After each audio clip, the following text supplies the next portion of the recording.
All right, so I'd like to introduce Nooshin. When Nooshin heard about this conference, she emailed me right away, and she said, I'm in architecture, and I do things around spiritual spaces and transcendent spaces, and it just was like, wow, this is incredible.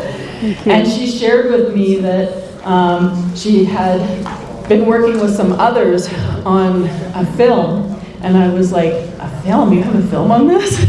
And so I was like, we have to see this film. So I'm so happy to have you here as part of this and present this. So I'm going to pass it over to you. Thank you so much, Heather. It's a wonderful opportunity to be here. Thank you all for staying. I know it's the last day of the conference. You're eager to get out of here and just go and reflect and do your own thing. But I think you're going to like what I'm going to share with you. It's going to come from a very different angle of social work. And I know there's not many, I know there's one engineer here, but there's an architect, and there's people from Faculty of Medicine. But I've talked to many of you regarding how the built environment impact us. And I would love to continue that conversation. But I'm going to go through a very short presentation of what the origin of this film is. It's a 1-hour film, but because of time, I'm going to only show you one of the parts, which is shorter, 20 minutes. And we can open it up to Q&A, or you can come to me after. I did put some handouts on the table with a QR code and some information about the film, in case you're interested to get in touch later on and talk about it in depth. So the project is called Critical Conversation Project, and I gave it a title of Reimagining the Built Environment Through a Spiritual Perspective. The project was initiated by Architectural Culture Spirituality Forum. It's a group and originated in US, and I'm a representative and a couple of other people from Canada, in partnership with the Center of Theologian Inquiry in Princeton. It was conducted in 21-22, and it was part of a theme of that year, which was religion and built environment. But what's so special about this film, it was that it was a conversation, and it was webinars, and with people coming from different backgrounds, sitting down together, discussing and talking about the importance of a spirituality in the built environment. The film featured a series of interdisciplinary roundtables. It talked with different participants from architecture, from theology, psychology, design, environmental psychology, health, medicine, artists. And the aim was to reimagine the design profession through a spiritual, ethical, cultural perspective, something that's not really done a lot in architecture, I guess with all the egos that architects have. But looking into some of those intangible qualities of the built environment, and how can places provide that spirituality, provide that sacredness beyond any religion, beyond any background, any ethnicity, just universal. And the result was this whole feature documentary or film that ended up being a source for us to do a lot of other things. It allowed us to initiate a lot of other things. This was the first time in 2023 where we completed the video and we showcased it in our symposium in New York. And we had a conversation with the founder, Julio Bermudez, who actually works in architecture and neuroscience. I'm going to talk a little bit about that at the end. And then Tom Berry, also the founder, and then the two organizers and the film producers of the film. So the three parts of the film, we're going to show the third part. There's justice participation, environmental adaptation, and eco-technology, and then transcendent human habitats. Talking about built environment that supports equity, inclusivity, and participatory design decision-makings. Talking about the challenges we're facing right now in the built environment, in our earth, in our climate change and everything. So harmonizing the built environment and natural worlds through spirituality and through grounding ourselves with that, providing that sustainable design that we can give back, connecting with the land for the next 7 generations. What can we do? And then transcendent human habitats, evoking awe, fostering well-being, not just physical, but mental, emotional, and spiritual, and supporting that spiritual growth. So that's the film that we're going to watch shortly. It's going to be the third part. So the questions that was raised was through this, the third part is that at their discussions, they're going to discuss how built environment may sustain and regenerate diverse cultural heritages, as well as advance identity, sense of belonging, and human development. And also how holistic approaches and design can foster human well-being and spiritual growth and help evoke transcendent experience. Again, a lot of conversation, a lot of discussions, a lot of understanding, looking into sacred places that, so for some of you who don't know, this is Salk Institute, a beautiful location in California, a very transcendental place where the sunset is aligned with the movement of the water, and people get there to actually see that in a specific time of a year. Why does this matter? Why do I care about spirituality and I want to bring it into architecture and the built environment? That I face a lot of challenges, to be honest, because it's very intangible. It's not really known in the field of design and construction. Because we are in built environment almost 80% of our time. You spent a lot of time in the past 3 days here in this building and on the other building. Imagine if we had plants here. Imagine the walls, well, the walls are wood, which is nice, but we had colors. Imagine the chairs were colorful. The feeling that you get from material, from the feel of the environment, can change you and provide you with a different feeling. We face the crisis of disconnection, spiritual, cultural, ecological. And because we're using the built environment, this can bring us to that moment of connection through spaces that we walk through, we live, we work. And architecture duty is not just simply to shelter, but to heal us, to connect us and inspire us. And they can, built environment can do all that. I used to work in those cubicles in my other life, and then I left the corporate world working for architectural offices. Imagine working in those cubicles or on those repetitive apartments in comparison to working in this environment. This is a Maggie Center. It's for cancer patients. When they're doing their radiation therapy, they come here and they just relax and talk to their families. What a difference compared to what the cancer patients usually go through in a really, I don't want to say it, really bad environment. Medicalized. Yes. Transcendent human habitats is not limited to sacred religions. I want to mention that. Spaces invite reflection, connection, and meaning. And everyday places can be that, can have that and hold that sacred resonance. I'm not going to go through in depth on Maslow hierarchy, but at the top of the pyramid, he talked about transcendent. He talked about higher goals outside ourselves. And that transcendence, that self-actualization, moving up to self-transcendent, can be the ultimate state of health, the holistic health, beyond the physical. And that's what we're looking at through our ACSF projects. This is a photo I took from Bhutan when I was teaching there for 6 months on architecture and well-being and how the gross national happiness, how the well-being and spirituality actually impacts and why we should look at that, why we should learn from these traditions. An experience that is beyond comprehension. What is the definition of transcendental? An experience that is beyond comprehension and beyond limits of all possible experiences and knowledge. It is existing apart from, not subject to the limitation of the material universe. I'm almost done. And we're going to move. An architecture can be an agent of transformation, built from and can shift awareness, foster insight. Speakers in this movie emphasize sensory environments and biophilia, as somebody mentioned biomimicry the other day. Architecture also as a medium of consciousness. And the founder, Thomas Berry, he talks about transcendent places are supports for the spiritual quest for a connected and meaningful life.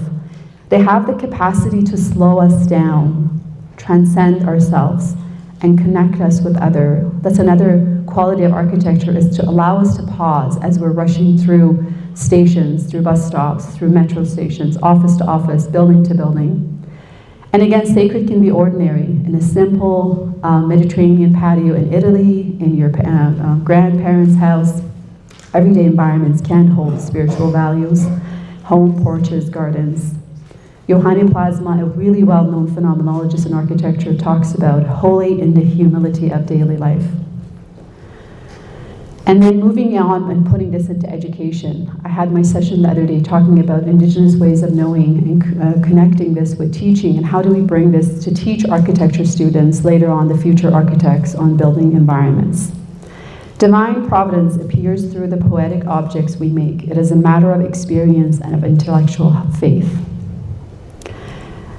Challenges, opportunities, I'm just going to pass and get to the film. One of the impacts is that we're holding annual conferences every year, and the next one will be actually in Varanasi, India, on a topic of myth and placemaking. If you're interested in spirituality, in connection with spaces and built environment, you don't have to be an architect, please submit. It's about culture, spirituality, and architecture. We do have a couple of other things happening. I'm also on a board of international design competition happening in Dubai, talking about transcendent and the space in between. So if you have an idea, or if you know someone interested, let them know. I'm going to leave with this quote and then start the film. Architecture does not exist. What exists is the spirit of architecture, from Louis Kahn. There is a QR code if you're interested to support this project and donate, because we're just a non-funded project and we all did it on our own. If you're interested, please scan the QR code, and the handouts there has the QR code. We'll be happy to see you there and to see your support. And let's see.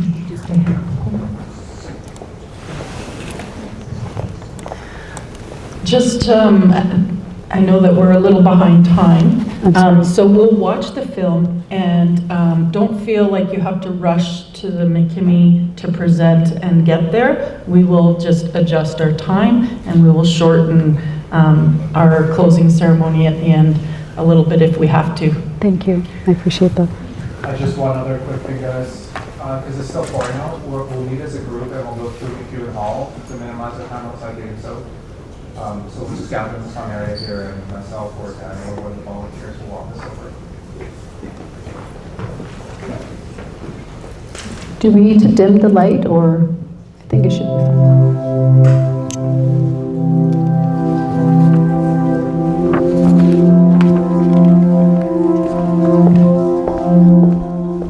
The Critical Conversations Project convened a multidisciplinary group of experts who explored spiritual approaches to ethical, environmental, and transcendent issues and the built environment. This session was dedicated to transcendent human habitats and concluded with panelists sharing their ideas, solutions, and hopes for the future. We began with the question, how may holistic approaches and designs foster human well-being and spiritual growth and help evoke transcendent experiences? Transcendence in human habitats, for me, is more of a definition of transcendence through the experience of architecture. And I find that the experience of transcendence, coming from a place of emotion, coming from a place of feeling, is really one of being united with something that's either larger than oneself, or a larger community, or feeling a sense of awe, or feeling a sense of wonder. To me, the transcendence is about the reciprocal relationship between ourselves and the world we live in. So there are no buildings, either physical objects or spaces, that are inherently transcendent. In other words, we need this person who is prepared to have transcendent experience in order to have this reciprocal relationship happen. So it is through architecture that we can start to think about the transcendent. So what does that mean? It means that architecture can start to curate, set up, engender or prepare someone to feel the joy, to contemplate, whether as an individual or in group worship or contemplation. So I feel that architecture or the built environment, the design environment, can really set out for these opportunities, but is not in and of itself transcendent. It's about creating habitats that facilitate humanity in transcending itself, a disconnect from matter, maybe even a disconnect from the measured world. Identifying maybe in the incompleteness of oneself, a place that completes ourselves. Transcendent human habitats or transcendent architecture has to do with some sort of a creation of a liminal space. Someplace that is not yet, but it's already, and it calls us to be something that we can be. It calls us to meet ourselves either coming or going. It's a transitional sort of a space, I think. What are the aspects that are needed in your consciousness to design transcendent architecture? First, I believe it is very important that you have a worldview. It helps if this worldview supports the theme that there is order in the universe and that it behooves us to be in harmony with that order.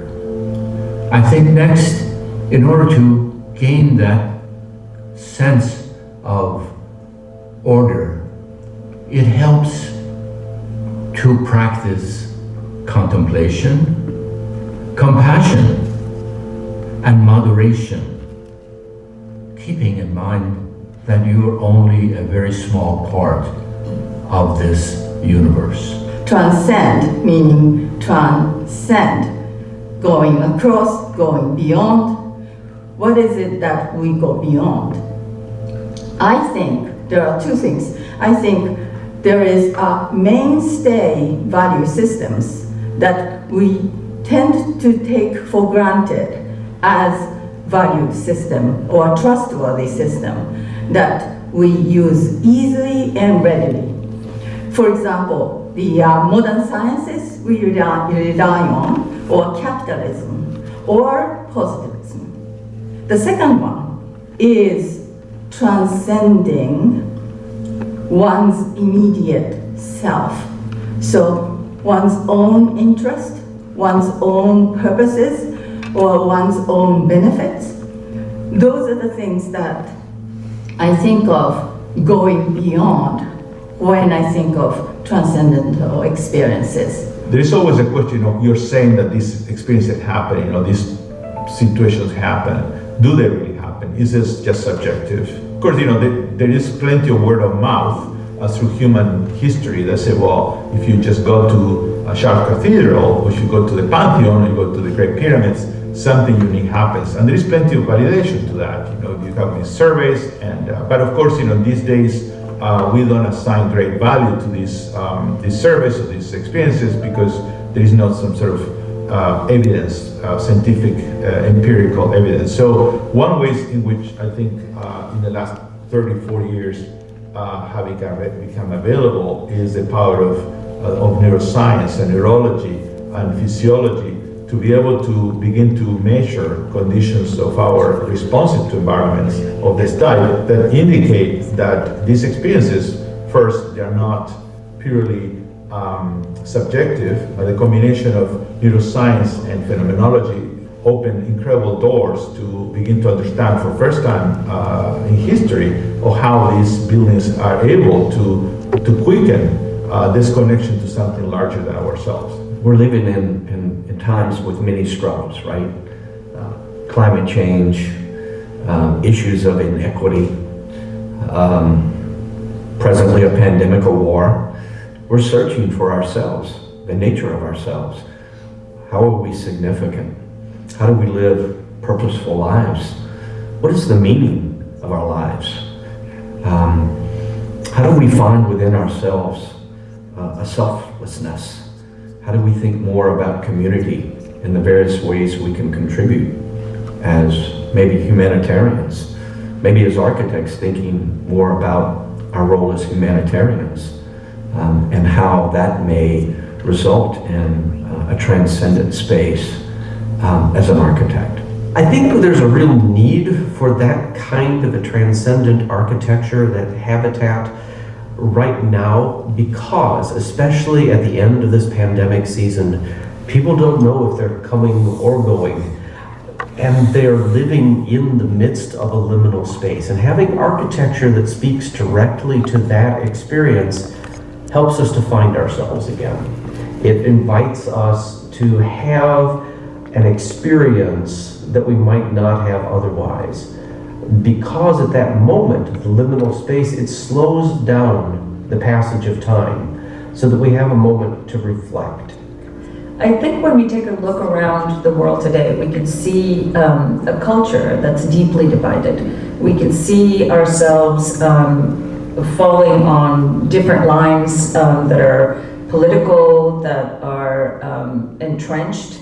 And I think transcendent spaces in the built environment can really help us overcome that, the experience of being in these transcendent spaces, because what that does for me is create this sense of being borderless, whether that's in feeling, whether that's in community. And I think this kind of thinking of being borderless, of being multidisciplinary, of being able to understand something outside ourselves, this is incredibly, urgently needed today.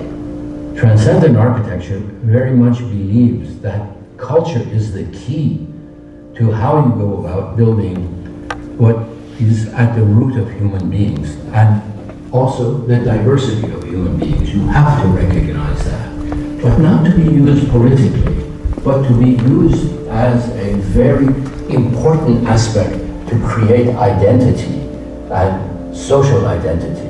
There are age-old examples I can think of, like Sultan Hassan Madrasa in Cairo. Right? And you think about how that sets you up for a transcendent experience. It's not in and of itself transcendent, right? So you enter, you remove your shoes, you rise up a set of stairs, you enter a door, and in that door you're led into a dark tunnel, narrow and tall, with no light except for an opening at every 90 degrees where you are literally turning your body. And then once you're done, 3 turns, right? And you arrive at this bright, open courtyard with a water fountain, and all you can hear are the sounds of birds and water and light. And what's overwhelming is through that passage and these 3-meter thick walls, you have become separated from the noise and the crowds of Cairo to a serene space that does nothing short of take your breath away. Whether you are there to worship or not, that is a transcendent experience. There are many cases in which there are buildings, for instance, that certainly could be considered, should be considered transcendent built environment that allows us to, again, enter in an aesthetic state of connection to something larger than ourselves, advances an ethical doing the good, or advances our culture. For example, I always think of the Salk Institute by Louis Kahn in La Jolla, California, as a great example of an aesthetic experience, a very powerful building that on top of that produces remarkable contribution to our society, our civilization, because of course it's a place of scientific research, but the place itself is quite powerful aesthetically. So for example, I currently have a sculpture that's in the Smithsonian where I ask people to give me a word for their future. And using artificial intelligence and machine learning, the sculpture reinterprets a very specific light mandala for each person's expression of their own vision of their future. And there's a central piece of the sculpture that puts all of our visions of the future together. And it's been amazing to watch people interact with that, to feel their own sense of individual agency, to see their collective responsibility in envisioning their futures together. One of the ways that transcendent architecture can facilitate our growth is this notion of space in relation to speed. And it has the ability to slow us down a little bit so that we can notice that as we're living our lives forward, there's also a history that we need to take into account. And it calls us to look both forward and backward simultaneously and gives us some sort of permission, if you will, to pause and do exactly that. And so in the midst of this permission-granting kind of architecture, it doesn't have to be something that's exceptionally large or exceptionally grand or call attention to itself so much as it invites us to bring attention to ourselves and our surroundings and the other people who inhabit it with us. So I want to give some examples of buildings that I have been in that I felt the experience of transcendence.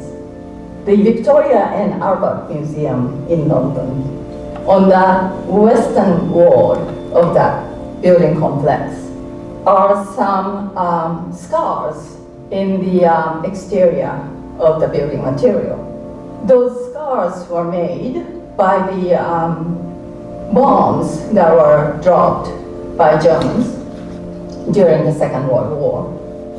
They left those scars unrepaired, and there was a text that was carved into that explains why this scar was made. And at that time, I realized that this, scarred building, not a very perfect building, gave me an opportunity to think about the time of the war, how people may have suffered, and how people found an opportunity to take this, imperfection of the building, turn it into a commemoration, and make it something meaningful to themselves and to the future. We can apply an expanded agency of the design profession by understanding what the transcendent can be in different building typologies, but also understanding that buildings that traditionally were places of worship have now become places for much more activation of what the transcendent is. Individually and as a group, but also as places for community gathering and community activities that embody some of the ideals of the group. An example of this would be diasporic communities. I studied mosques constructed across Canada. I visited 90 mosques in 53 different cities across the country. And what I saw in these places weren't just places of worship, and I didn't just examine how they looked and what they were. I looked at the stories, and what I saw were communities creating spaces for charity, for gathering, for giving, for doing so much more. And that architecture needs to become flexible to allow for the range of these activities and to perpetuate, constantly renewing itself and becoming much more catalytic spaces. Transcendent human habitats and architecture requires a courageous, active revolt against the dominant material determinism that controls most of human life today in this world. To counter that, I think that transcendent architecture supports a balanced point between rational and metaphysical interpretation of existence. Quite often in our process, we will develop a set of schematic or design development drawings that are of the normal commercialized systems. But then we might approach it differently and say, look, if we think more in terms of sculpting space as an artisan, about maybe instead of a rain screen, metal stud infill, a tube steel structure, or WF section, maybe in terms of a 2-inch steel plate, thinking in terms of a Richard Serra sculptural piece. Maybe that steel plate conserves structure, waterproofing, and finished materiality. And we did just that. And we had the contractor price both. And the client's money went to materiality and systems as opposed to a long duration of general conditions of an overhead.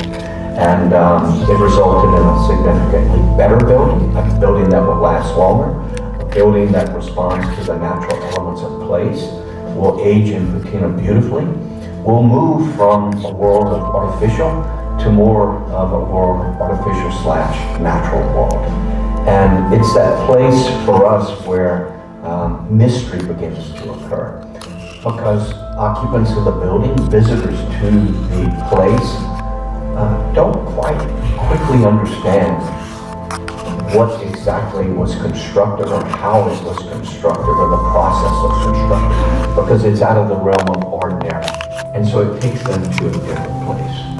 I think as architects, we have given up some of our agency.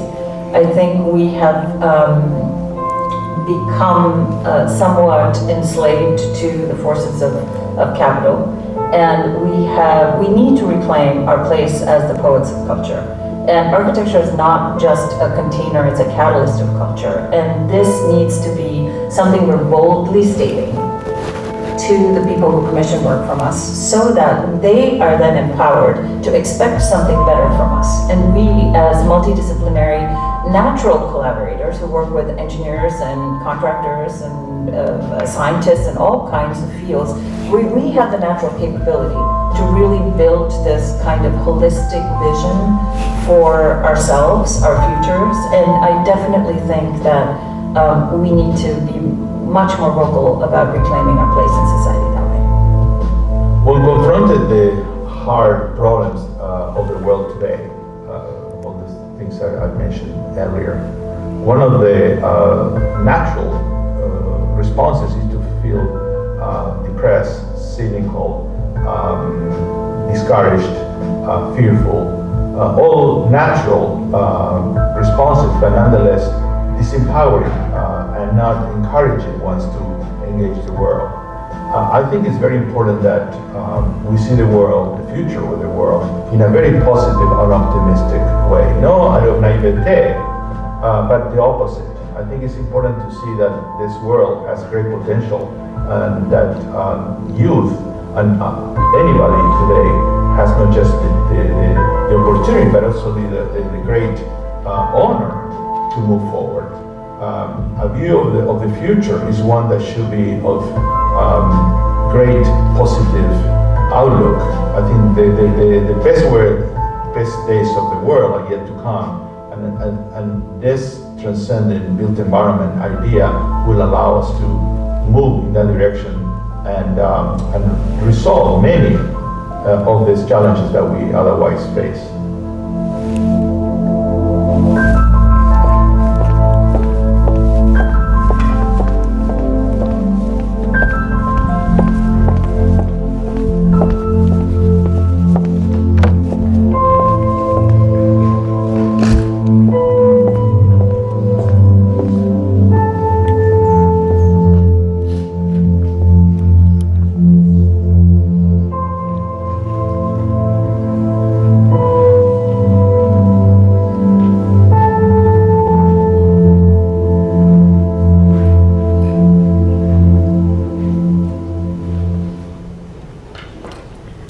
And that's it.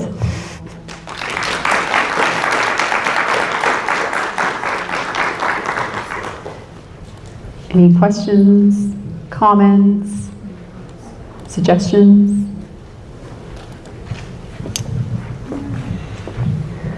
What did you think? Is Yes. it possible to get a copy of that PowerPoint, because I feel like the film said it better for me to understand the PowerPoint. After? Yes. Oh, okay. How did I get a copy? I can email you the PowerPoint. I don't have a problem with that. Yes. Any other question, comments? Yes. Here, I'll give you the, I don't know if we have any other. So talking about transcendent experiences, the only conversations around the energy or the vibration in that place, how we're measuring to compare what energy or what radiation is emitted in specific places compared to other places. Yes, there are some research in this, especially with neuroscience, figuring out even the heat in the environment, the way we look at things, the vibrations. There has been some research. I don't have the information or data here, but I know Julio, his team, and a lot of groups. So I've also founded a chapter here in Canada, in Calgary, as a group of Academy of Neuroscience for Architects. We're bringing environmental psychologists, neuroscientists together and all across Canada to see what kind of research they do, looking into these things, looking into understanding how a person feels differently when they have a belief in that religion and they walk into a mosque, let's say, or somebody who doesn't. And then how would that environment actually impact you, whether it's through color, whether it's through vibrations, whether it's through sound. Because even the way the place is designed, the reverberation, all the resonance, everything comes together for you to feel. Like my sound's being echoed right now. It's very different than me talking to you like this, right? So the feeling, the emotion, and even if I sound like this, it's very heavy and it's touching you. It's like drumming, right? So all those things, and if the light was dimmed, and if there was a biophilic, if this wall was all green, all those things impact us emotionally, physically. And even some of the things that we don't know, we don't notice, which is good for you, might impact somebody else really in a bad way, in a negative way. And understanding those are also very important too. I don't know if I answered your question.